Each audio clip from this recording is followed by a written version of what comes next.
We went over to Walter Reed, where you have tremendous professionals. They gave me Regeneron and Remdesivir both.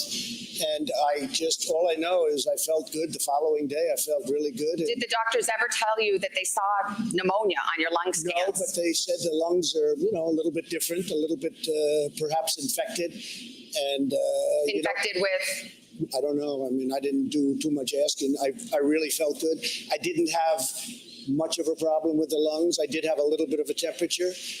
Obviously, I felt there was something missing, and then I tested positive. Well, let's talk about testing, because there's a little bit of confusion about this, and I think we can clear it up. Yeah, and there shouldn't. Your first positive test was Thursday, October 1st, okay? When was your last negative test? When did you last remember having a negative test? Well, I test quite a bit, and I can tell you that before the debate, which I thought it was a very good debate, and I felt fantastically. I had no problem before. Did you test the day of the debate? I don't know. I don't even remember. I test all the time. But I can tell you this. After the debate, I guess a day or so, I think it was Thursday.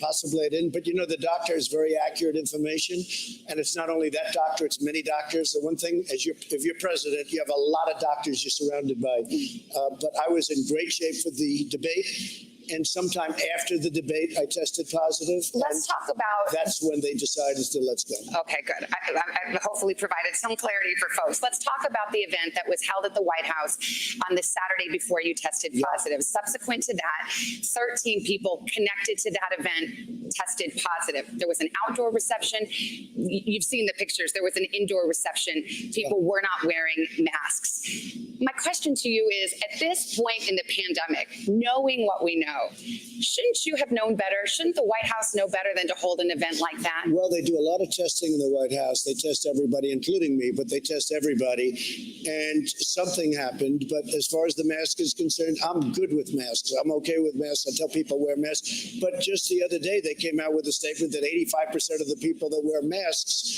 catch it. So they didn't say that. I know that study. That's what I heard, and that's what I saw. And regardless, but everybody's tested, and they're tested often. And I also knew that, hey, I'm president. I have to see people. I can't be in a basement. I can't be in a room. I have to be out. You can see people with a mask, though, right? I can, but people with masks are catching it all the time. I mean, if you look at the governor of Virginia, he was known for a mask. If you look at Tom Tillis, a great guy, he always had a mask, and they caught it. Well, there are pictures of Tom Tillis actually with one of Judge Barrett's kids not wearing a mask. But, Chris Christie, he was part of your debate prep. Yeah. He was, I believe, at that event. He came out tonight. He was sick, very sick. He was in the hospital for about a week. He came out tonight and said, I was wrong not to wear a mask. Well, I mean, he has to say that. I think it's great. He's a friend of mine. He's a good guy. And wrong or not wrong, you have to understand, as president, I can't be locked in a room someplace for the next year and just stay and do nothing. And every time I go into a crowd, I was with the parents of our fallen heroes. These people are the most incredible people. And they came up to me, and they would hug me, and they would touch me. And I'm not going to not let them do it. Now, there was an event with the Gold Star families the day after the Supreme Court event. A Gold Star event with the most incredible people you've ever seen. And I could have chosen not to talk to him or to keep everybody away. And you know what? And I don't think that's probably where it was caught, but maybe it Well, was. I was going to say, you bring it up. You brought it up yourself. I mean, are you trying to suggest that? Do you believe a grieving military family gave you COVID? No, I don't know where it came from. Okay. And you don't know where it came from, and the doctors don't know where it came from. But as the president, I have to be out there. I also know. Well, there's no one that says you can't be out there, but it's just about wearing masks and having, for example, your But I know rallies. this. Your rallies As don't an require example, masks. No, I mean, let's see Kamala. She's got people now. People have it, and I'm not blaming her. I'm not saying, oh, she did a terrible thing. As president, I have to be out there. I can't be in a basement. I can't be locked in a very beautiful room someplace in the White House. And I want to see the Gold Star families, and I want to see everybody. And I also say to people all the time, it's risky doing it. It is risky doing But it. as It's risky president, seeing people. you're right. You want to be a leader, but you also are a leader and a setter of an example. And if you're not wearing a mask when your administration is saying best practice right now is wear a mask, no, it's not foolproof. But many that people will, are catching it. Many people are getting this disease that was sent to us by China, and it shouldn't have been allowed to happen. But many people are getting this. And I mean, nobody's being blamed. Everybody is working hard to get this thing out of our country, get it out of the world. Look at what's going on in Europe. Massive spikes. They've done a very good job. But now you take a look today at the UK, you take a look at Spain and France and Italy. There's tremendous spikes. but our death rate is worse than, well, not Spain, but those Well, other I countries. have things right here that will tell you exactly the opposite. Me too. So the UK is up 2,500%, because I knew you'd be doing this. I know you very well. The UK is up 2,500%. The EU is up 722%, and the United States is down 21%. But we have, our deaths per capita is among the highest among industrially. Excess mortality, we're a winner on the excess mortality. And what we've done has been amazing, and we have done an amazing job. And it's rounding the corner, and we have the vaccines coming, and we have the therapies coming. And I'll tell you what, one thing, when I got it, I had a choice: do nothing or use some of the things that we're looking at, like in this case, Regeneron. Yeah. And Eli Lilly makes something that's supposed to be incredible. And I think that maybe I wouldn't be doing this discussion with you right now. We have therapies now and cures, maybe you can use the word cure, but we have therapies that are absolutely incredible. I want to pick Savannah. up on something you just said. You said we're rounding the corner. I believe Now- we're rounding the corner. Now, 10% of the country approximately has had COVID. That means 80, 90%, 90%, let's do the math, is still vulnerable. Right, that's There's right. been some talk, including from the White House lately, that perhaps it approves of what's called herd immunity. That's where you basically just let young people and everybody get sick. You try to protect the old people and those who are sick, and hopefully it gets up to a certain level, and now we're all immune. Yeah. So let's just be clear about it. It also means more deaths. Do you support herd immunity as a strategy? Essentially, just let people get sick. The cure cannot be worse than the problem itself. We did the right thing. We were expected to lose 2,200,000 people, and maybe more than that. We're at 210,000 people. One person is too much. It should have never happened because of China. It happened because of China. And you have to get that and understand that. But it shouldn't have happened. But we were expected to lose. If you look at the original charts from original doctors who are respected by everybody, 2,200,000 That 2 million figure, though, is if you We literally saved 2 did million nothing. people.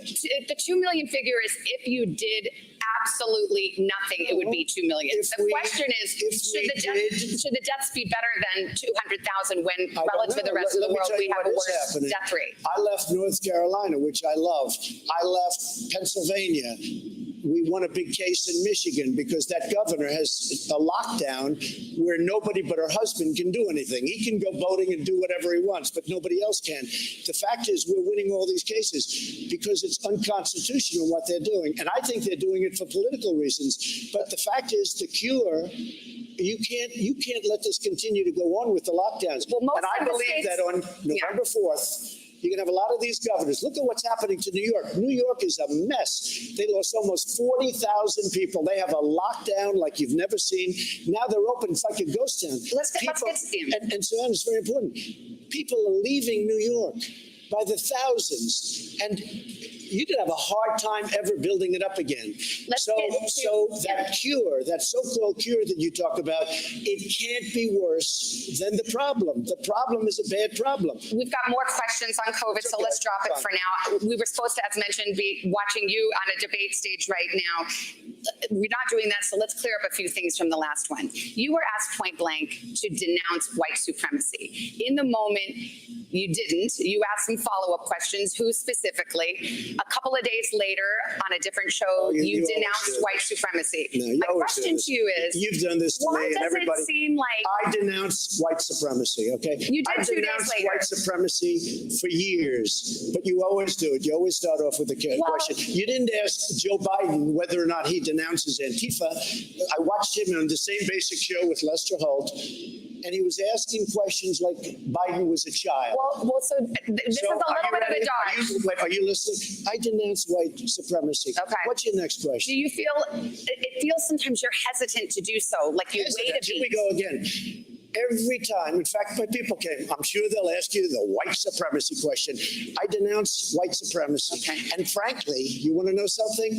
I denounce Antifa, and I denounce these people on the left that are burning down our cities that are run by Democrats who don't know what they're doing. While we're denouncing, let me ask you about QAnon. It is this theory that Democrats are a satanic pedophile ring and that you are the savior of that.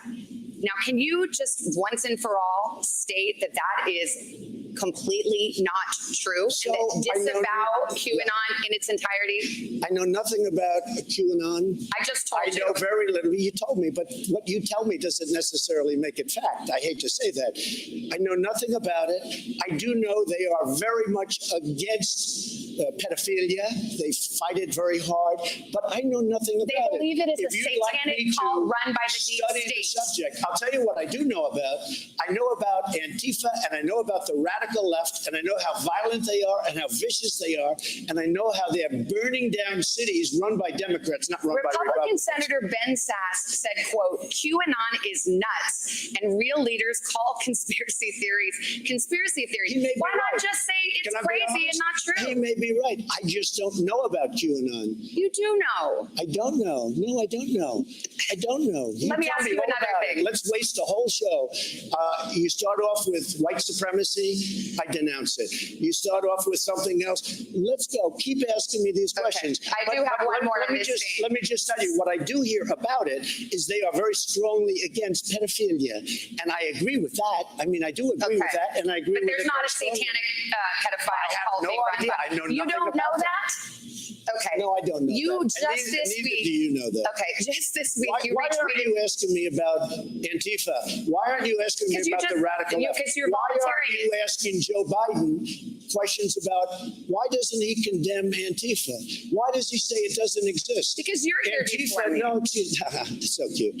Antifa exists. They're vicious, they're violent, they kill people, and they're burning down our cities. And they happen to be radical left. Just this week, you retweeted to your 87 million followers a conspiracy theory that Joe Biden orchestrated to have SEAL Team 6, the Navy SEAL Team 6, killed to cover up the fake death of bin Laden. Now, why would you send a lie like that to your followers? You retweeted That was a retweet. That was an opinion of somebody, and that was a retweet. I'll put it out there. People can decide for themselves. You're the president. You're not like someone's crazy uncle who can just retweet whatever. That was a retweet.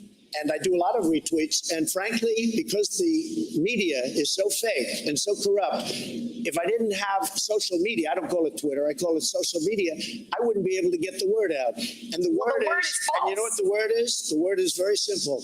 We're building our country stronger and better than it's ever been before. And that's what's happening. And everybody knows it. Okay, we got a bunch of questions for you. We're winning in a lot of states. Okay. We're winning in a lot of states. Let me ask, okay, I'm glad you brought up the election because I do want to ask about that. That's another kind of leftover item. A lot of people have asked you, will you accept a peaceful transfer of power? You have said repeatedly, the only way we lose this election is if it is rigged. Now, that is simply not true. The fact is either candidate can lose fair and square without ballot fraud. So will you accept the results of the election? That's the way I want it to be. But when I see thousands of ballots, right, unsolicited ballots being given out by the millions thousands and thousands of them are dumped in dumpsters. And when you see ballots with the name Trump, military ballots from our great military, and they're dumped in garbage cans. That is a handful. We could go all night, which we won't. No, but we it's could go all happening night, every day. one by one, a single case, a single day. You're talking about 150 million votes. Your own FBI director says there is no evidence of widespread Oh, really? fraud. Well, then he's not doing a very good job. All you have to do is pick up the papers every day. 50,000 in Ohio, the great state of Ohio. 50,000 in another location, I think North Carolina. 500,000 applications in Virginia. No, there's a tremendous problem. But let me just tell you, they talk about the peaceful transfer, right? They spied on my campaign and they got caught. And they spied heavily on my campaign. And they tried to take down a duly elected sitting president. And then they talk about, will you accept a peaceful transfer? And the answer is yes, I will. But I want it to be an honest election. And so does everybody else. When I see thousands of ballots dumped in a garbage can and they happen to have my name on it, I'm not happy about that. But just those are there is in fact no evidence of widespread fraud, and you were sowing doubt about our democracy. How can you say that? You do read newspapers. I do. You do watch the news. Yes, I know you read the news, do. but you watch it. I do. Because every day they're talking about ballots that are corrupt, that are fraudulent. And millions that are Sure. being processed right now. Sure, but you can win a race. Take a look at me. You can win a race by 1%. So why are you laying the groundwork for that right now? It's I'm like not. if I I don't go want play that to tennis with happen. my husband and I say my ankle's You hurting know right what? now. I don't want that to happen, Savannah. I want it to be clean. I really feel we're going to win. But I want this to be clean. Let's get but to- it's sort of ironic that you and them talk about the peaceful transfer when I spent 3.5 years fighting off these maniacs. And now it turns out everything's there, that they were the ones that dealt with Russia. And it's too bad. But peaceful transfer, I absolutely want that. But ideally, I don't want to transfer because I want to win. Yes, and I think that your words will probably reassure some folks. Let's get to our first voter. We've got Jacqueline Lugo. Now, she is, I told you this audience is truly split between y'all. You are leaning Biden. She voted for Clinton in 2016. She's registered as an independent. Jacqueline, what's your question for the president? And hold the mic up close and take off your mic because it's hard to hear out here. Good evening. How are you? Welcome to Miami. Thank you very much. It's beautiful. Mr. President, if you knew COVID-19, as you told Bob Woodward in February, As what? as you told Bob Woodward in February, was airborne and deadlier than the flu, why did you only put in place a travel ban from China and not put in place other measures mitigating the spread of COVID-19, potentially saving tens of thousands of American lives? Well, I did put it in very early, as you know. Joe Biden was 2 months behind me, and he called me xenophobic and racist and everything else because I put it in.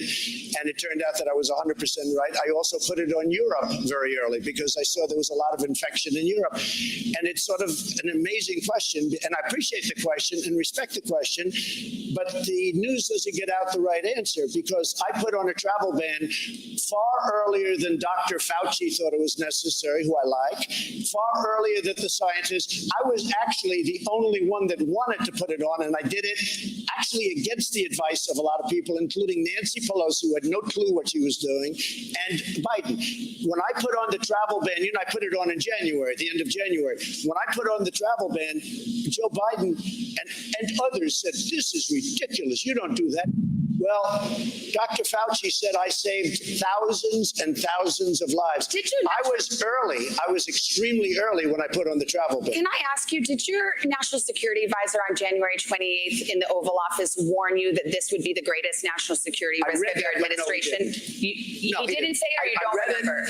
I read it someplace. Maybe Woodward said it or something. But no, he did not say that. But I knew it was a big threat. At the same time, I don't want to panic this country. I don't want to go out and say everybody's going to die. Everybody's Isn't going to... there a middle ground? You don't have to there's not a mislead, middle but you can... No, there's not a middle ground. You have to be safe, you have to be vigilant, and you have to be smart. You're going to like this next couple of voters. It's a mom and a daughter. Good. Mom, Barbara, voted for you in 2016. She's leaning to vote for you again. Now, her daughter was too young to vote last time. She's going to vote for her first time in a presidential campaign, and she is leaning Biden. So imagine the dinner table at their house, okay? So, Barbara, why don't you go first and ask your question? question. Bienvenido a Miami. Thank you. Mr. Trump, as a frontline ER doctor working through the coronavirus pandemic, Right. I know firsthand, and I've seen that many hospitals throughout the United States are suffering financial hardships. These economic effects are trickling down to the frontline workers. Right. We are being, across the country, frontline workers are being fired, they're being furloughed, our salaries are being cut. And this is also happening in other economic sectors as well, including the travel industry and hospitality. Right. My question to you is, how are you going to get the United States back on track, both in terms of the economy and the pandemic? So it's happening. We just set a record, 11.4 million jobs. We are going to have a phenomenal third quarter, which will be announced on November 1st, just prior to the big November 3rd day, where I think you're going to see a red wave. But we're going to have a tremendous announcement, I believe. I mean, we're going to find out, but GDP is going through the roof. Jobs, real estate, houses, so many things are happening. So people were saying we were going to have a 42% unemployment. Look, this was a thing that came into our country, and it happened more than 100 years ago, and it happened now.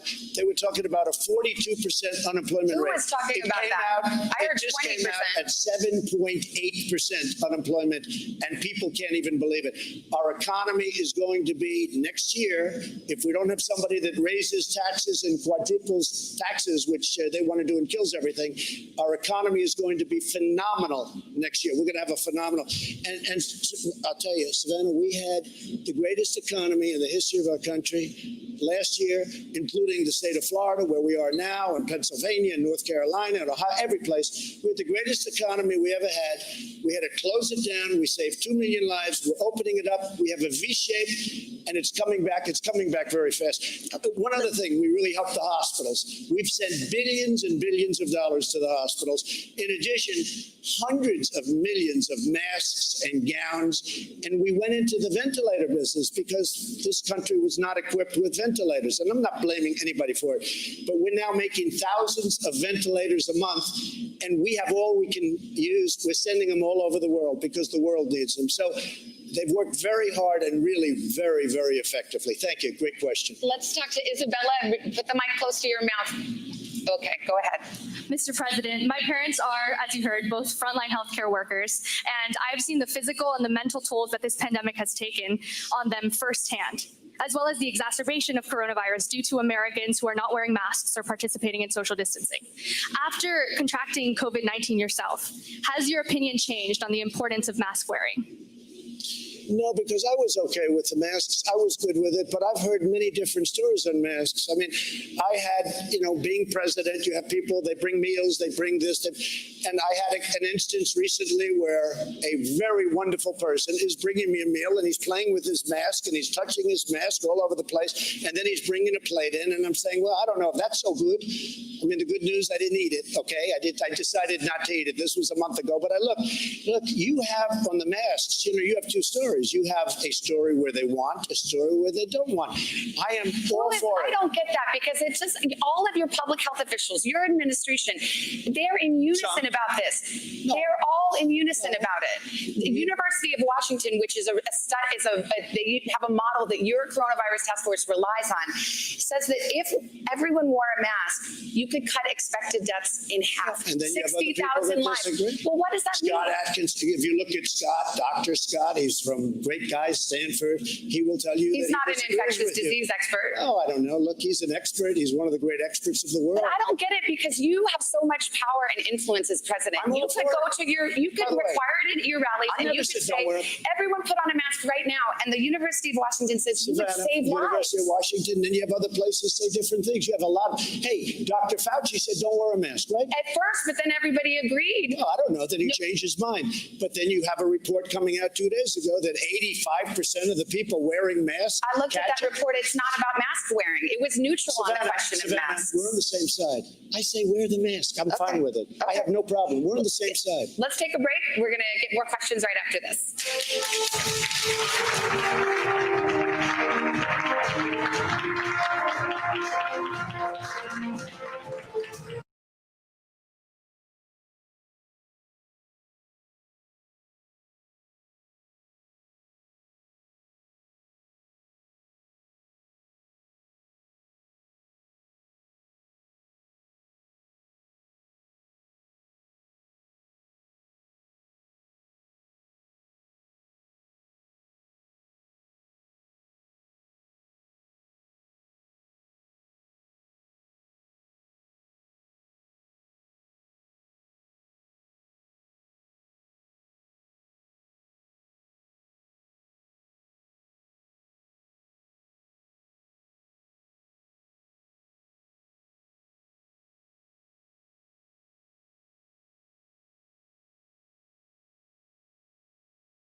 leaning slightly towards you. She says she voted for you in 2016. Chrissy, you ready? Take the mask off, hold the mic close, and let's hear your question. Thank you for your service, Mr. President. Thank you very much. We're a hardworking middle-class family of four. My husband and I are both self-employed, and we have to get our own individual health care. As you know, healthcare costs have gone up considerably over the decades, and you had originally said you were going to repeal and replace Obamacare. What is your plan now in 2020 to make healthcare costs affordable for Americans like myself? So we got rid of the individual mandate on Obamacare, which was the worst part of Obamacare, and now you could actually say it's not Obamacare because that's how big it was, where you had to pay a fortune for the privilege of not having to pay for bad health insurance. So we got rid of that. That was a big, big thing. And by doing that, and we will always have, by the way, we're always protecting people with pre-existing conditions, and I can't say that more strongly. But we've been able to bring healthcare costs way down. Now, I took over Obamacare, got rid of the individual mandate, made it good, managed it much better. Remember, they had the $5 billion website disaster and all of the problems they had. The problem with Obamacare, it's not good. We'd like to terminate it, and we want a much less expensive health care that's a much better health care, and that's where we're aiming. And if we can do that, and we have a very good chance of doing it, but we've also brought down the price of Obamacare. Problem with Obamacare, it basically is never going to be great, and I want to give great health care. Mr. President, I got to follow up on the pre-existing conditions. This is such a big issue for voters. It is a big issue for me, too. In point of fact, your administration is about to go to the Supreme Court to argue to throw out the rest of Obamacare, which includes the protections for pre-existing conditions. That's right. So your administration is in court right now trying to get rid of that protection. In order to replace it with a much better health care at a much lower price, and always, under all circumstances, we are going to protect the Republicans. And I mean, maybe I changed the party a lot over the last 3 years, but we will protect people with pre-existing conditions. And Savannah, what I want to do, get rid of the terrible Obamacare. I've already done it to a large extent because, as you know, the individual mandate is gone. That was the worst You part. repealed, but you haven't replaced. Now, you've been in office almost 4 years. What we have done. You had both houses of Congress, Senate and House, in Republican hands, and there is not a replacement yet. That's right. I'm sorry, but if you look, we had both houses, and what did we do? We got rid of the individual mandate. But that went the through the promise was legislature. repeal and replace. Look, we should be on the same side. I want it very simple. I'm going to put it very simple. We would like to terminate it, and we would like to replace it with something that's much less expensive and much better. We will always protect people with pre-existing If you're conditions. successful And in here's the court thing. If in we November, those pre-existing conditions, that promise will be gone. If we don't succeed, we are running the remnants of whatever's left because we took it apart. We are running the remnants of whatever is left much better than the previous administration, which ran it very badly. But we'd like to have new health care, much better and much less expensive. Let me get to question number 5, and you'll like this. He's stuck in traffic. His name is Joe White. He is registered as a Democrat. He says he's leaning toward Biden and Biden and voted for Hillary Clinton in 2016. And his question was, a second stimulus payment has been broadly agreed upon by the Republicans and Democrats, and yet now we're in October and it's still not passed. Why not use your office to make the second stimulus payment a separate targeted emergency relief package to help Americans weather the pandemic? Well, we've actually passed 3 packages, and we're on our 4th, and I agree with him 100%. He should vote for me. The problem you have is Nancy Pelosi. She couldn't care less about the worker. She couldn't care less about our people, and we should have a stimulus, and I want a stimulus. The Republicans will approve a stimulus. The problem is she doesn't want to do it because she thinks it's bad for her election. The fact is she's wrong because people know she's in our way. She's not approving it. She doesn't appreciate our people. And she doesn't appreciate at all our workers. Nancy Pelosi, we are ready to sign and pass stimulus, but she's got to. People do not love the back and forth of Washington, but this has been a roller coaster. Back in early October, you one day tweeted, no more negotiations until after Election Day. I'm walking away. Then I think the next couple of days you said maybe we can do something targeted. Right. Then you said I want a big bill, but then Senate Republicans said no, we're not for that. So you're the big deal maker. How come this is so? You yourself have changed positions. Did you ever hear of a word called negotiation? We're negotiating, okay? But people's negotiating. lives are hanging You in know the what? balance. And you know who I'm negotiating against? Nancy Pelosi, because she doesn't want to give the money. We should have stimulus. This was not our people's fault. This was China's fault. And she's penalizing our people. I'm ready to sign a big, beautiful stimulus. You saw the other day, I say, go big or go home, right? That's what I was want talking it to be big. I want it to be bold. I want the money to go to directly to the Senate people. Republicans with you? They're going to go big? They'll for go. big old Yeah, number?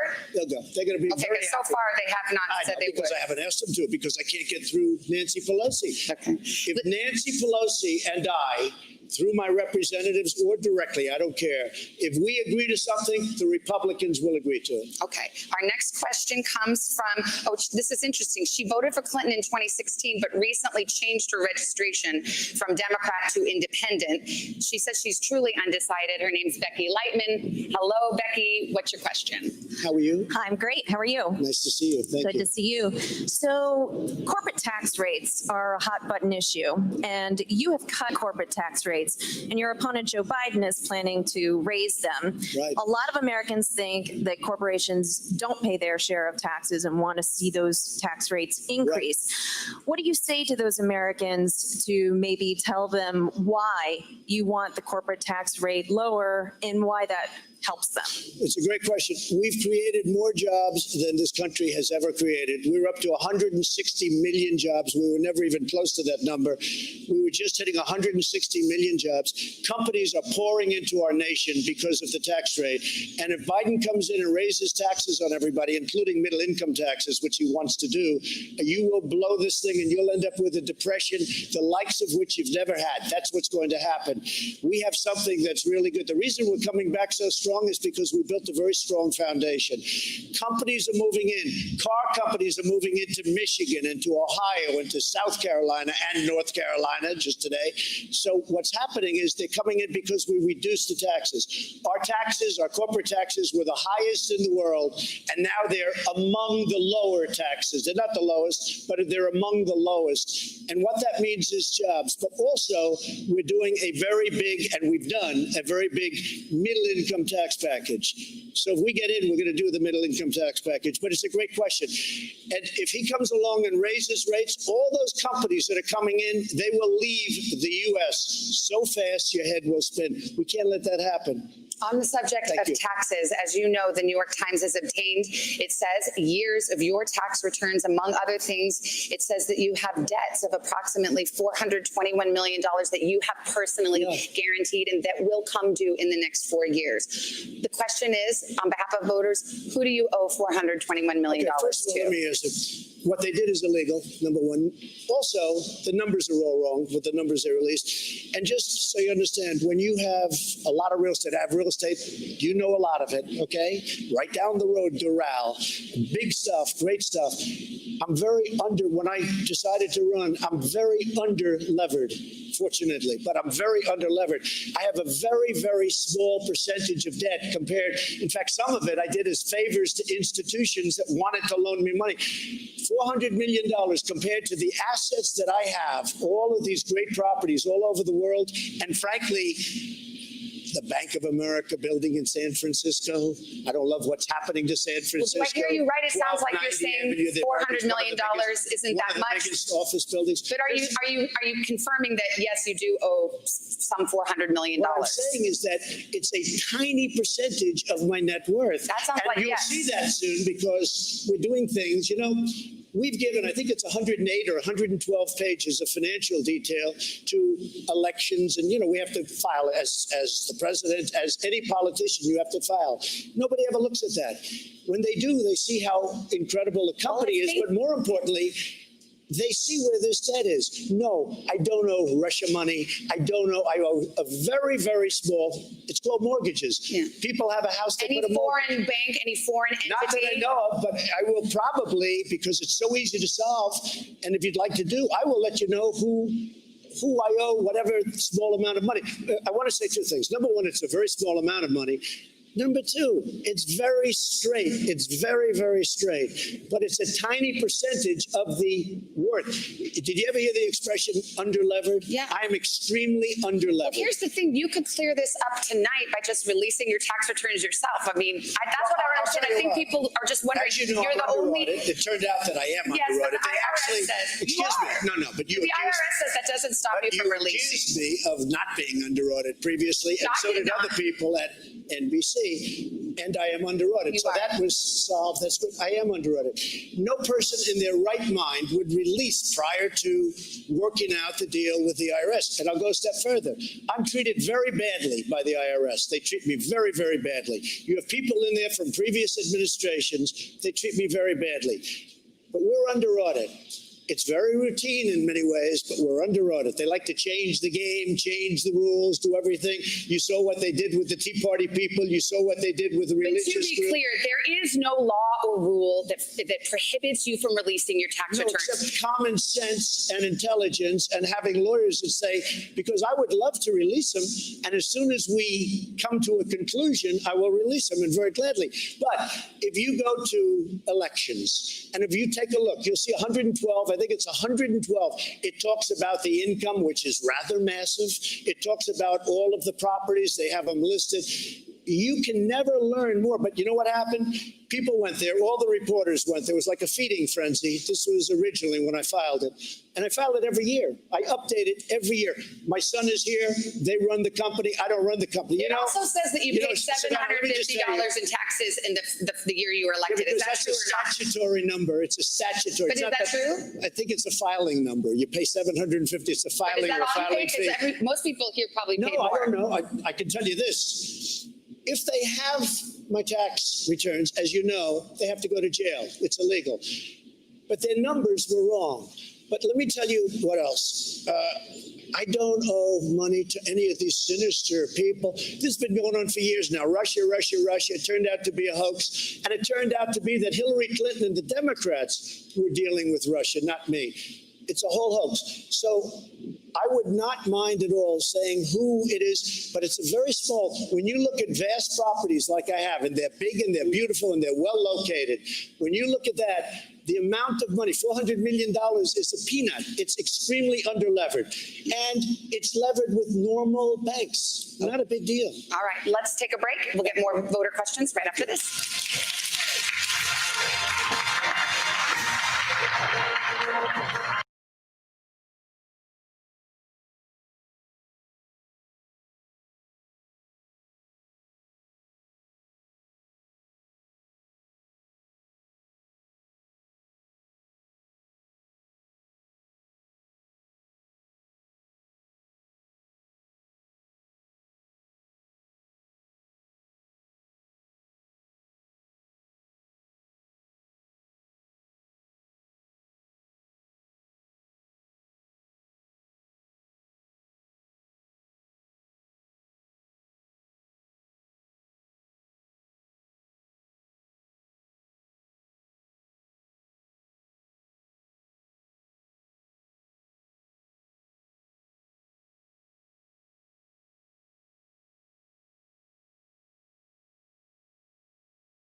hall with President Trump. Thank you again for being here. We've got another voter, Adam Sugar. He voted for Clinton in 2016. He's registered as a Democrat and says he's supporting Biden. Adam, take it away. Thank you, Savannah. Thank you, Mr. President. Thank you, Adam. 4 years ago, Senate leadership said it was inappropriate to push through a nominee in an election year. Yet they fast-tracked your nominee for the Supreme Court just today. The question I have for you is, what do you say to the voter that thinks it's hypocritical to act in that manner and that they can't trust Republicans' word? So when I was elected and when a president is elected, they're elected for a period of 4 years. And Justice Ginsburg said it best, I think, talking about President Obama having to do with somebody else, that the president is put there for 4 years, not for 3 years. So during this fourth year, it happened to come up, unfortunately, because I had great respect for Justice Ginsburg, but a vacancy happened to come up, and we picked somebody that's outstanding. She has been an absolute star, and I'm extremely proud of it. But again, plenty of time. I mean, there's plenty of time. We're going to do it before the election, but we also have much time after the election, but there's no reason to wait because it's almost unanimous, it seems to me, certainly within the Republican Party, and frankly, most of the Democrats within closed rooms. I guarantee you that this is an outstanding person, and I'm using my fourth term. And you know, if you look at it, that if you put the shoe on the other foot, if they had this, they would do it 100%. So there's been 29 times when this has happened. All 29 times a president has done exactly what I've done. Can I just, to the voters' point, I'll just say that in 2016, you were on another show, actually another morning show, and you were asked whether President Obama should nominate a Supreme Court Justice Merrick Garland. And you said, I think the Senate should wait until the next president and let the president pick. Now, that was 8 months before the election. This is 3 weeks before the election. I have a lot of respect, by the way. So you have changed your position on this. I have a lot of respect for Judge Garland, I want to tell you that. But I'll tell you, the whole ball game changed when I saw the way they treated Justice Kavanaugh. I have never seen any human being, and I'm not just talking about Supreme Court, I have never seen a human being treated so badly with false accusations and everything else. I have never seen anything like it. And you know what? The truth is, Savannah, like it or not, the ball game changed a lot. There has never been anybody treated so badly as now Justice Kavanaugh. You've mentioned that you would like to see Amy Coney Barrett confirmed to the Supreme Court in case any challenges come up in connection with the election. Yeah. Do you expect her to rule for you? I think she'll have to make that decision. I don't think she has any conflict at all. You know, a Supreme Court judge does not have, I mean, they can make their own decision. And they actually have additional power to make that decision. It would be totally up to her. I would think that she would be able to rule either for me or against me. I don't see any conflict whatsoever. We have an election coming up. I think it's the most important election in the history of our country. If for any chance, and it probably won't, and I hope it doesn't ever get to the Supreme Court, but if it did, I would think that she would rule one way or the other. I would think so. But for you think she would rule for you? I have no idea. I mean, of course she'll rule one way or the other, but... Believe it or not, I never asked her about it. I never talked about it. I didn't talk about any of the obvious things that you could talk about. And I think a lot of people in my position might. But in speaking to a lot of very brilliant people and people that do this for a living, they say it's better not to talk. So I talked to her about life. I talked to her about the fact, would you like to do this? Are you willing to do this? Because it's a tremendous burden. The answer was yes. She's unbelievably well qualified, but I never spoke to her about these various questions. Let's get our next voter. She's leaning to you, Mr. President. She voted for you in 2016. She is a registered Republican. Her name is Mariah Green. Mariah, what's your question? Thank you very much. Thank you. Good evening, Mr. President. I'm honored to be with you here tonight, sir, so thank you. I'm a pro-life millennial, and my question for you today is, if Roe v. Wade is ultimately overturned in the future, what protections would be put in place or kept for where the mother's life is in jeopardy in relation to high-risk pregnancies? Well, again, I'm not ruling on this, and Roe v. Wade is something that a lot of people would say, obviously, you're going to speak to somebody. I also, two other great justices, Justice Gorsuch and Justice Kavanaugh, I never spoke to them about Roe v. Wade. I never spoke to them about election laws. I never spoke to them about anything. And I've done the right thing from a moral standpoint. I don't even know from a legal standpoint, but it was the right thing. I think, depending on what happens with Roe v. Wade, I think that perhaps it could get sent down to the states, and the states would decide. I also think perhaps nothing will happen. I have not talked to her about it. I think it would be inappropriate to talk to her about it. And some people would say you can talk to her about it. I just think it would be inappropriate. But what is your preference? Because it agreed, that's not something you should talk to the judge about. But would you like to see Roe versus Wade overturned? I would like to see a brilliant jurist, a brilliant person who has done this in great depth and has actually skirted this issue for a long time, make a decision. And that's why I chose her. I think that she's going to make a great decision. I did not tell her what decision to make, and I think it would be inappropriate to say right now, because I don't want to do anything to influence her. I want her to get approved, and then I want her to go by the law, and I know she's going to make a great decision for our country. Then you running as a pro-life Republican. Most pro-life Republicans would like to see Roe v. Wade overturned and abortion banned. Many of them would. What do you Perhaps think? most of them would. I am telling you, I don't want to do anything to influence anything right now. I don't want to go out tomorrow and say, oh, he's trying to give her a signal, because I didn't speak to her about it. I've done the right thing in so doing. How she's going to rule, you're going to find out perhaps, or you might not find out. I mean, it may never get there. It may never get there. We'll see what happens. All right, we have another question. This is Cindy Velez. She is undecided. She says she's leaning to Biden, and she did vote for Clinton in 2016. She's registered as a Democrat. Hi, Cindy. What's your question? Good evening, Savannah. Cindy. Good Thank evening, you. Mr. President. Thank you very much. As the mother of a young male of color, I have raised him to respect authority, not only because it's the right thing to do, but also out of fear that he may face profiling or be considered a criminal. As an educator, I've also had similar conversations with my high school students. Mr. President, what will you and your administration do to better prepare our law enforcement officers to work in collaboration with the communities that they serve, and also to protect the lives of innocent Black and Latinos from police brutality and injustice? Right. I fully understand the question, and I saw everything that you saw over the summer, and it was a terrible thing to watch.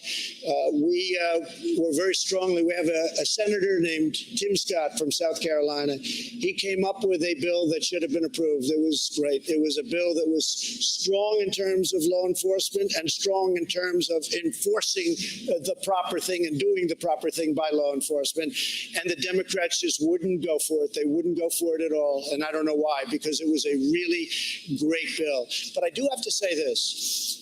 And some people don't like it when I say it, but a lot of people agree. I have done more for the African-American community than any president, with the exception of Abraham Lincoln. Criminal justice reform, prison reform, historically Black colleges and universities. I got them funded. They were on a year-to-year basis. They could have been put out of business. As soon as our country had a little bad year, they would have said, I'm sorry, we're not going to fund you. I got them 10-year funding and financing, and more than they even asked for. I became very friendly with a lot of the heads. But we've done more. And, of course, opportunity zones. But criminal justice reform, everybody said it could not be done. President Obama and Biden never even tried to do it. They never even tried. But I say that, and I say it often, I'll say it loud, and I'm very proud of it. And I have a great relationship because of what I've done with the African-American community. I'm very proud of it. Let's go to our next question. We have Paulette Dale. She leans slightly to Biden. She voted for Clinton in 2016. She's registered as a Republican. Paulette, what's your question? Thank you. Good evening, Mr. President. Thank you very much. I have to say, you have a great smile. Thank you. Thank you. So, he does. You're so handsome when you smile. Okay. As the daughter of immigrants to the United States who fled Eastern Europe due to religious persecution, Right. The United States immigration policies are very personal for me. Right. Surveys show that most Americans and the majority of Republicans support the Dreamers program. So my question for you, Mr. President, is if you are elected to a second term, do you expect to pursue your previous efforts to cut the DACA program? Yeah. Why or why not? And the DACA is somewhat different than Dreamers. You understand that. and you understand it better than anybody probably in this room. Where do you come from, by the way, originally? My grandparents were from Russia and Poland. That's very good. Okay. So we are going to take care of DACA. We're going to take care of Dreamer. It's working right now. We're negotiating different aspects of immigration and immigration law. We've built now over 400 miles of border wall, southern border. Mexico's working very closely with us. We have the strongest border we've ever had. We want people to come into our country. They have to come in legally, but we are working very hard on the DACA program, and you will be, I think, very happy over the course of the next year. Thank you. Because I feel the same way as you do about it. Thank you, Mr. Thank you. President. Thank you very much. Mr. President, in point of fact, the DACA program, there are, under your administration, no new applicants are allowed. And in fact, the DACA recipients now have to renew every year as opposed to every 2 years. So in fact, the DACA program has been curtailed by your administration. Well, what happened is because of the pandemic, much changed on the immigration front. Mexico is heavily infected, as you know, and we've made it very, very difficult to come in because of the pandemic and other reasons, and crime. But we have a very strong border right now, and we have to keep it that way. But we want people to come into our country, but they have to come in through a merit system, and they have to come in legally. And people are very, very happy with it. You haven't heard any complaints about that. But what happened is because of the pandemic, we have to be extra cautious. You have been promising this immigration bill since, well, at least July, when you told my colleague on Telemundo it was coming, but nothing's come yet. It's very happy. The fact is, we got rid of catch and release, which is a disaster. You know, you catch somebody, they could be a murderer, they could be a rapist, and we're supposed to release them into our country. These are the laws that I inherited. We ended that program. Now, I think you're going to see something very, very good. The whole immigration, if you look at what's going on, people used to pour into our country, and especially during the pandemic. I think even you, Savannah, will be very impressed. Sir, we have about 30 seconds left. I think about people sitting out there tonight. There are some who love you. Some of them are sitting right around here, and some who will never vote for you. But there are people in the middle. There are people who aren't sure. That's right. There are people who want to know why they should give you a second chance and how you might improve in a second term. 30 seconds. What would you say to them? Because I've done a great job. We had the strongest economy in the world. We closed it up. We are coming around the corner. The vaccines are coming out soon, and our economy is strong. We are at a level with jobs like we've never been before. We've rebuilt our military. We've rebuilt our borders. We had no borders. We had no nothing. We've rebuilt so much. We've given you the greatest tax cut in the history of our country, greatest regulation cut, equally as important. And we created new levels of jobs that nobody thought was possible.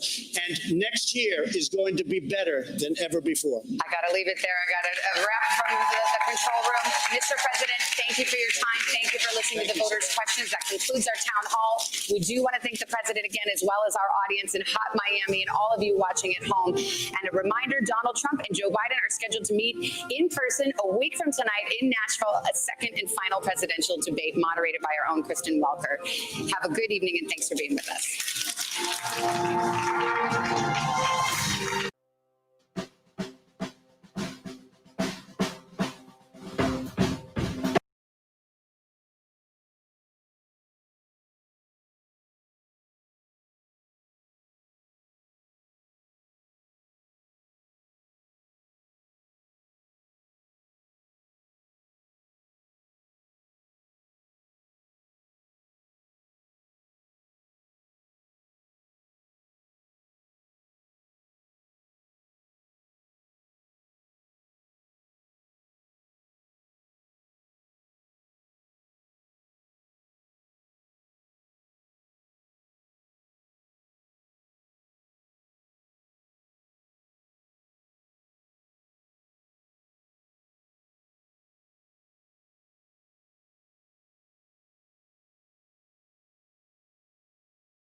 Sorry about that, guys. So I had to bring you guys that event and in all of its super spreader glory and all of, I had to give it to you in their version. But this Savannah Guthrie character is absolutely abhorrent. The tone, I mean, from the very beginning, there was an amount of tension that you could cut with a knife within the first 5 minutes of exchange with her. And she spent more time talking over him, and in her attempt to fact check. And it was just, I'm actually quite surprised that that they agreed to do a town hall. But it kind of goes to show, that he's still, even after all of the nonsense and all the craziness, that he's still willing to go back in and give these people a benefit of the doubt. He's willing to go back in after all of this time and after all of the rhetoric and after all the propaganda and after all the fact checking that's been done. I mean, we've got, we're in a climate of bombshells dropping all around, and I'm not sure if it's hitting any of these people. I'm not sure. We've got a lot going on. These news cycles are so fast. It's hard to catch them all. And the first thing that she told him, you don't know, you do know. If he says, I don't know, she says, you do know. And to me, I don't know what level. I think they need to reevaluate.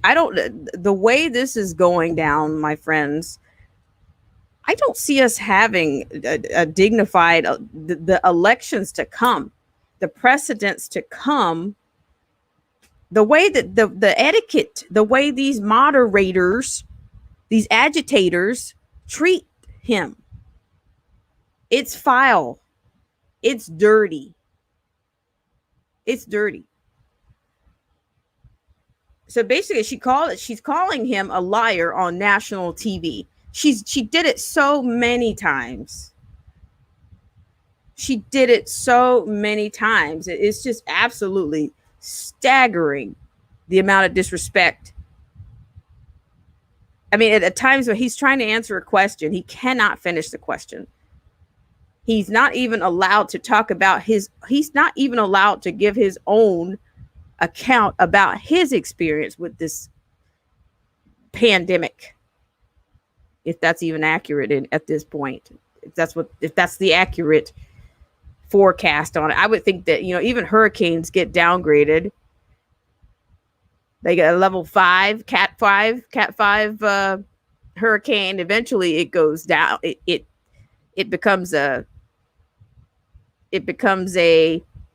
storm, a tropical storm. We could at least downgrade tropical storms, but we haven't downgraded any level of this. And the rhetoric and the propaganda around it just seems to be they're just throwing gasoline on it wherever available. Shout out to you, Joshua Goff. I agree. So yeah, and then he told her, he went right at her. He said, look, if I didn't have social media, which I call it social media, I wouldn't be able to get the truth out. And here she goes again. The truth is false. You're calling him a liar on national TV. I mean, these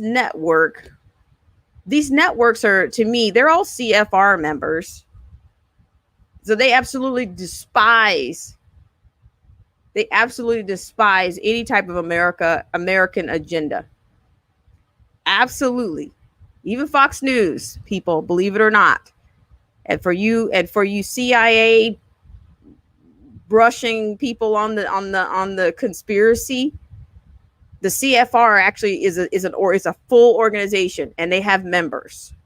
So you need to start fact checking yourself before you start telling people that they're dropping conspiracy theories. So it's only a conspiracy theory until it festers, and then it comes embarrassingly rolling out. Okay, that was a digression. I'll move on. But yes, and then of course the QAnon comes up about the pedophilia and the satanic cults, and see the thing, everything that she's asking about, everything that she was probing him on, are the things that they haven't been able to crush. I think those are the things that are still threatening them. Those are the things they haven't been able to throw a wet blanket on. Those are the things that the technocrats haven't been able to squelch via shadow banning, censoring, or outright just trying to shut people down by calling them a racist or a conspiracy theorist. Those are the four tactics. Oh, you're a racist. Oh, you're a conspiracy theorist. Oh, let me fact check you. Oh, this person didn't do that. They just total denial. So I'm going to keep moving here. But yeah, the theme was she just kept charging him nonstop. There, I'm gonna get to that in just a second, guys. Thanks so much. Yeah, we'll talk a little bit about that. But I know that they've pulled the plug on many of the YouTubers, many social media. What is it? Facebook, Twitter. I mean, I'm already not on Facebook. I was shut down instantly. A 1-2 punch, I was done. And I'll put that video on for you guys one day. But it's about Kamala Harris and her wars on truancy and all these bits. But I'm like, who needs to expose Kamala when you've got Joe Biden's the family legacy, that's all the stuff that's going on. I mean, honestly, I just find that it's inconvenient that these things are coming out, that these agencies have been sitting on some of this information. And I'm just thinking, if we don't hear one peep out of Barr or Durham, I think that's getting exposed. I think it's getting exposed. So let me go ahead. So the peaceful transfer of power coming up, the white supremacist question. That is the litmus test, no matter what. I mean, I was just like, okay, I answered your question, but are you supposed to ask me 500 times? How many times have you asked the other candidate? I mean, clearly, the bias it's beyond bias. And yeah, we'll talk, there's just so many things to get to. Let me just finish this up. But yes, as you can see in the background, the president had somebody in the background that was literally affirming most things that he was saying. If there was if that person was inclined to affirm something or to nod, it was done. And I think it happened to be a black woman, I believe. I couldn't quite see her because of the lighting, but I do believe, I think it was. I'm pretty sure it was, but I don't want to say. But he was getting affirmations in the crowd. And of course, Guttery says, oh, well, you have people here that love you. And, oh, by the way, you have people here that they'll never vote for you. And then she just, you got a lot of Clinton, Obama supporters in there. And I'm just thinking, wow, these people certainly know how to fill out a resume or political experience or political background for this debate. I think I would have been ashamed to give out some of that information. I think I would have been, I've been an independent. I'll leave out that question. Shout out to you, Luciano. I want to find out where, I think I heard somebody was saying that they're looking for that he's not really quite happy with. He mentioned Barr, like maybe even during one of his rallies. So yeah, and then Pelosi. I mean, I'm going to put out a video probably tomorrow or maybe by the weekend. But yeah, Pelosi and Wolf Blitzer went head to head on the package. And she wants to line her pockets and with special interest, and who knows, that these boomerang projects that they have, we're helping, we're doing foreign aid, we're doing yeah, I wrote a great book. I mean, your books aren't really that great. You buy a few of your own books and then you boomerang, you'll get your money, you'll have the money coming back to you. And no, the con is up. Okay. The con is up. So, and then, yeah. Oh, and Guthrie says, this is another, the taxes. Oh, just release your taxes tonight. Just release your taxes tonight. And see, there's the other thing. I think Trump made an excellent point, because they do, I would imagine that there is some level there's a huge level of transparency that they have to provide when they're actually applying to run for office. Yeah, I was stunned that Wolf Blitzer went at her, and he didn't let up on her. She thought she was getting the softball, and she thought she was getting the whipped cream, the whipped cream, I guess, in her favorite drink, but she ended up getting the straight up.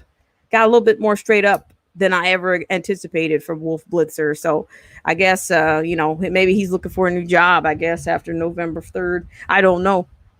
But, but here's the thing. But when you think about it, let me finish this last point. But after they've reported and propagated and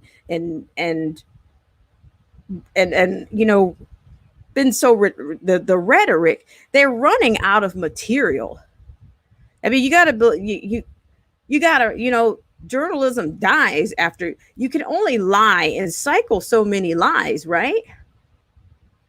At this point, I mean, I think that they're running out. They're done. I think that even those networks are going to have to come back to some level of objectivity, or they're going to have to start reporting some real news, or they don't have their ratings are already down. So at some point you got to start being a real journalist. You got to bring some level of veracity back to the table, because your falsehoods, you've exploited your lies and your manipulation. You've exploited all of that. It's done. So I don't know what's happening over at CNN, as per Wolf Blitzer blitzing Pelosi. Shout out to you, Luciano. Thank you for that blitz report. Yeah, and it's and the thing about it is that she was so condescending to.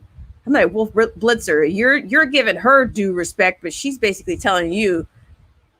I mean, it was the most vile and catty. You would have thought she almost had the same vitriol as she has for Trump, talking to Wolf Blitzer. Almost. I mean, nobody wants to see her refrigerator and all of her nice things on a second round of this. So we'll see. But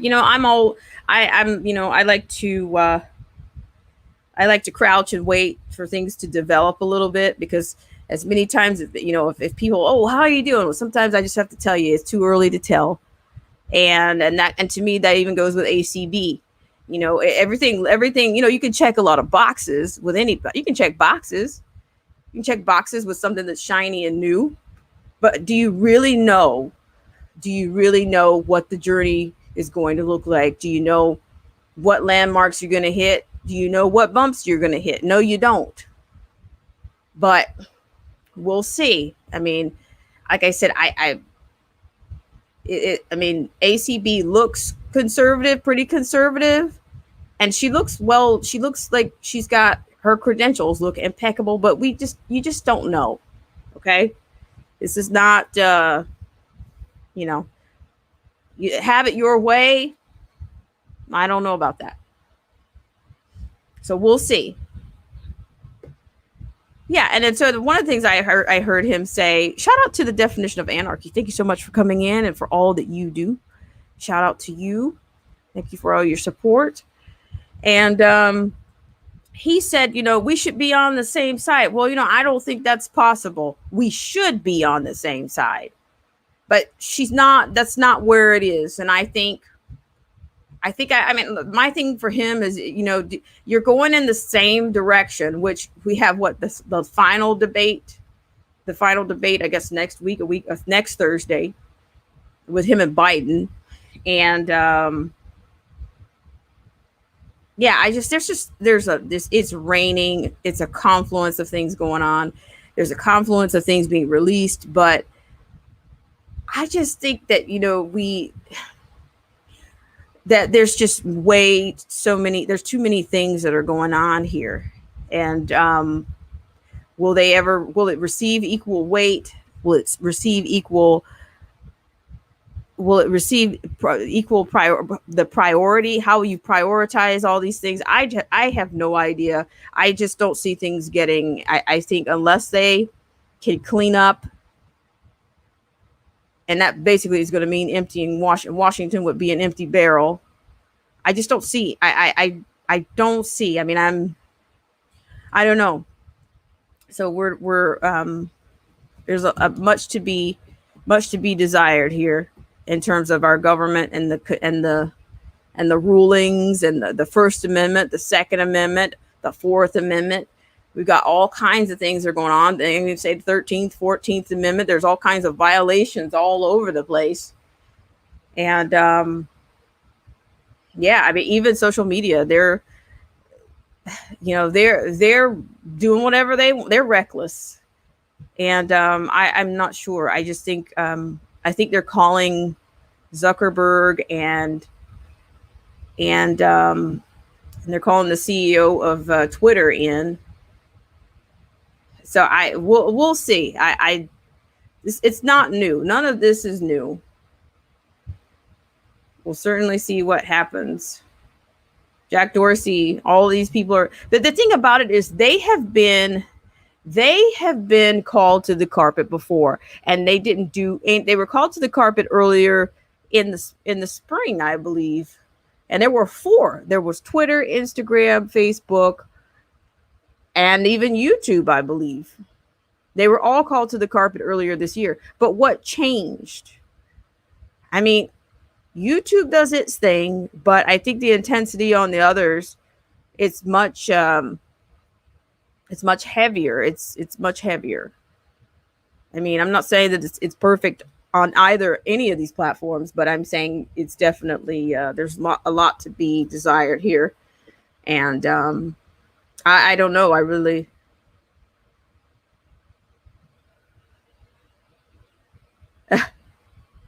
Shout out to you. I said I was going to put something out here just for a second, but yes, this person that was this Savannah Guthrie. I mean, she's a joke.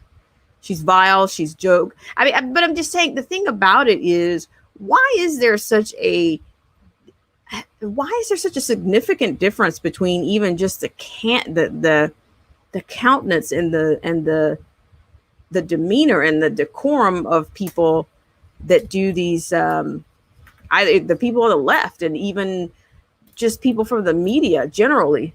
It's just like they have no control over their emotions, or I'm just saying, I mean, I don't think she needed to be on a script to carry on the way that she did. She's clearly expressing her disdain or her whatever for the president, but I'm saying, and people might disagree with me, even though a lot of people disagreed with even Obama, I just think that they have shown him some of the worst respect ever.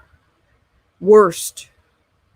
And I don't know that that's going to. So what I'm saying is that with everything that we've seen with Trump, and whether you agree with him on 75% of things or 50% of things or whatever, wherever you fall on that, I just think that this, and the way this election process is going on, the way it's happening, I just don't see that, we went from some level of dignity to, we're going down to, we've got the integrity is down, way down. And it's basically what it does is it alienates people who are already skeptical about this system. It does. And how do you restore that? I'm not saying that I have the answers, but I'm saying there's got to be a better way. There's got to be a better way than what's going on. I mean, You know, it's funny the way Guthrie talked about the satanic cult or the pedophile ring and da da da da. I'm just thinking, they said, "Oh, you're the savior." Well, they said Rome had a savior too. So it's and he answered that question before in a press conference, and he said, "Well, if I am, is that a bad thing?" It's almost like they want you to co-sign. They want you to give them they want a backhanded blessing. They want a backhanded blessing. They want you to they get close enough to you to find out if you're a threat, or to find out if they can ask you for permission. And somebody once said, I'm not the originator of this, but somebody once said, evil always asks permission. And I see that no different. I see there's no difference in that question, the human trafficking or pedophilia, any of that. Who would be ashamed of bringing something like that down? If you don't believe in it, you wouldn't do it. And I think he said he told him outright, I don't know what the QAnon is. I mean, they're asking these things because they are threats. They are threats to them, and they are threats, but I just don't see them take anybody going down. I don't see, like I said, this is a bombshell week. What is it? Ice Cube's in the news. I mean, it's just, you got to come up for air just to catch it, just to sift through it. So I really appreciate you guys for coming out. I'm probably going to wrap this up in about 10 minutes, 5-10 minutes. And I did drop a link there. So if you wish to come on, I'm going to have to keep the cap at a strict 3 minutes or so. And this is a debrief, as I'm referring to it, from that town hall. But you can speak about anything anything that's related to any of the election cycle or any of the issues at hand. You're free to do that. But yeah, we have to keep it. Keep a little bit of a strict cap on this stream, because this was very sporadic. I think I was at the 11th hour that I realized that this was taking place. And then of course Joe Biden had one as well. So and it's interesting that they had them on at the same time. So they framed it in a way that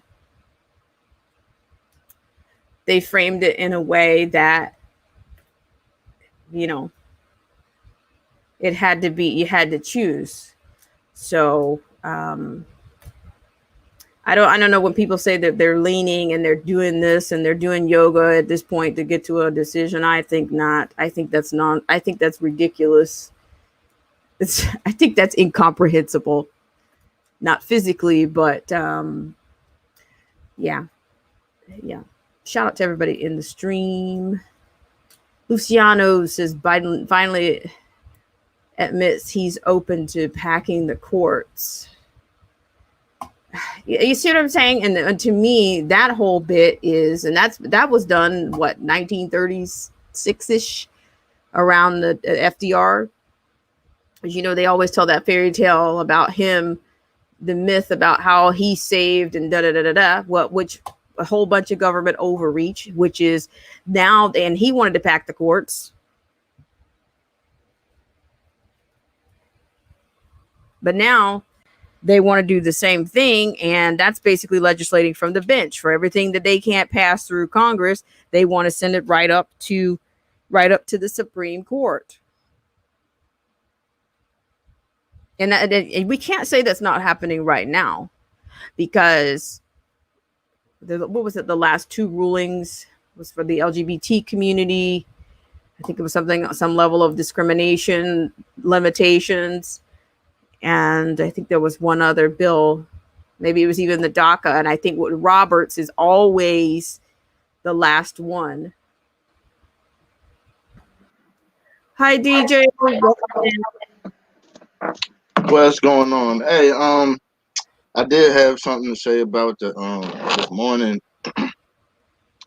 ACB, they was talking. They hit accused her, asked the question about, was she a racist?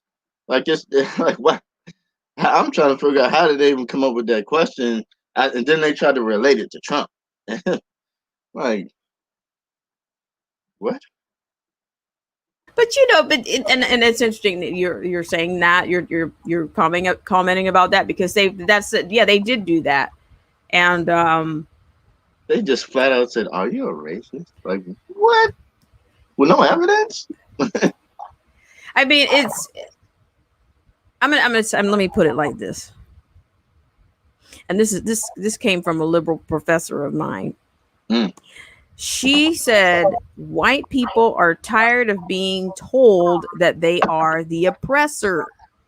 Now, at that particular time, I think I saw her as a conservative. But years later, I'm thinking, well, but she actually handles black people more like a liberal. So, Yeah. I don't know how to, to frame it up. I just, she happened to be a white woman, and, you don't want to be bashed in your workplace. Now, I think that's unacceptable. If you're bashing people based on their background and they work for you, well, look, you hired her. If you thought there was a problem, an actual problem with prejudice or discrimination, then why did you hire this person? And why would you bring that kind of rhetoric to the workplace and then alienate them for 1.5 to 2 hours, and then you skip merrily along back to work like nothing, like nobody could possibly be offended by that? Yeah. And so then that's just my digression a little bit there. And then they hit Trump with the same question at the beginning of the debate. I missed it, but I watched the clip after, because I had missed it. I caught the debate at 8, at like exactly right at 8. So, but I missed that part. I know they asked that question. I guess they asked him to disavow racism again. I guess they won't give that up. I think they think that he's gonna stumble his words, like Joe. So the more they ask it, if you ask somebody the same thing 10 times, they expect him to just trip one time and go, like, they probably like get mad and go like, dude, So I think they're just weaving a web of hot topics to slip them up on race, and then the Roe v. Wade, and he ain't touching that one. He's not a woman. He's not touching that one. He's gonna leave it up to the justice to answer that, because he hasn't even talked about that with her. And but he is pro-life, so he'll leave it at, I'm pro-life. You could take what you want out of that. Most pro-life people will agree that we need to revamp it, at least make it a situation in where, if you're gonna have an abortion, set a specific limit. Sure, we could talk about rape victims. Sure, we could talk about abortions that'll kill the mom, but these are extremely rare situations that are 5% out of all pregnancies. Shouldn't be the majority thought, especially if we want a moral country. It should be based on, okay, well, if you're doing things to have a baby, and you have a baby, but you just don't want it because of your job, then that's kind of your fault, But I think that becomes a moral thing, and a state thing. If your state, like you said, he's willing to give that up to the states. If you have a atheist state run Democratic, governor and mayors, then that's kind of up to them based on how the people want to communicate that. But at the same time, limits. He's not leaving it to the government to tell you this or that. So once again, reducing government. So I think I'm sorry. Well, I think that it's not. She's not there. The confirmation. She's not going to make rulings from a freaking confirmation hearing. It's just really ridiculous. Right. If you're objective, if you follow the law, if you believe in the rule of law, you would have to, it takes time for you to actually review your case and do your diligence to follow the law. So she's not coming there to make those kinds of she's not going to make those rulings there. And then why would Trump say to anybody, or why would he even said to them, look, I don't think it's ethical for me or moral for me to talk to her about these things. So what exactly are you trying to do? It's like just ideas. I mean, he's a president. He's not a, I mean, it's whatever. Yeah, well, I just think that they're just trying to run back to their paper mills and print more garbage, because they know they're probably looking for a smoking diversion with all these bombs dropping out of the sky on the Biden bunch, and I think they're doing everything they can to keep the wet blanket on that. So I don't know. They're real aggravated right now. So they need something to run with. So where's Hunter? I have no idea. Where's Hunter? He's not in a hotel somewhere. Get him lit. Honestly, I don't know. That was my, something I spoke about earlier. It's just the amount of things that came out this week. I mean, those are singe. This was a singeing week of developments, but it's a singeing week and nothing has happened to these people. Exactly. I'm just saying, in the words of Derek Steele Williams is out there. Is this turning into a banana republic? It is. I definitely watched that. If that's what we got, then that's what we got. Yeah. Stop looking down on, the hypocrisy is thick. Yeah. So you know what I mean. I just think that they went rogue a long time ago. Yeah. So, but I'm going to wrap up here. Have you got some final thoughts for us on? Because I think next Thursday, I believe, is that's the final showdown, I guess we can call it. We had two-thirds of a showdown on this cycle, and I'll be there. Yeah. Well, So what? Everybody follow, and subscribe me. On my channel, DJ Brittany Barnett, and Instagram, VESI_LLC, and just hit me up. Stay in touch. Yeah, well, thanks so much, DJ. So I was going to ask, I don't know, have you dealt with any, just really quickly, this is kind of another topic, but I'll make it quick. Have you dealt with any censorship on your, recently? Have you tried to share any of these items in terms of the Biden expose? No, I tried to share it, but I shared it after Facebook made their comment about they didn't mean to just have their bots do what they did and censor it. I shared it after that. So they didn't hit me, because they probably contacted every other social media network and told them, kind of got to slow down with our bots, because that's what it is. It's a bot. It's a biased bot.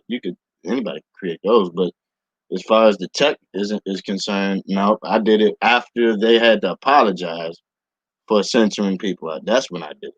So I did make posts about it, but I didn't include the documents because they got the documents there, until the day today, until this morning. Well, I think I'll come over and visit your page and see, because I think I'm kind of behind, but I thought the net, you got to cast your net wide, because I think there's more things that are going to come out, but I'm just thinking, why let it fly if it's not going to hit anybody? Yeah, I mean, I can definitely give Freedom of Information Act, but it'll probably be out before I even do that. So we will get it though. Yep, it's out there. All right. Well, I appreciate you guys so much, and I appreciate you guys so much for tuning in. And I'll see you guys on the next segment of Black Spring with Autumn. If you're watching this in replay, I look forward to seeing you again in the next comment section on the live stream, Moonlight stream, or flash streams, or even maybe, hopefully, we'll have a debate panel. We'll see what that looks like for the last one. All right, guys, have a great Thursday evening. Thank you for tuning in. Thank you, DJ, for coming on. Have a good night.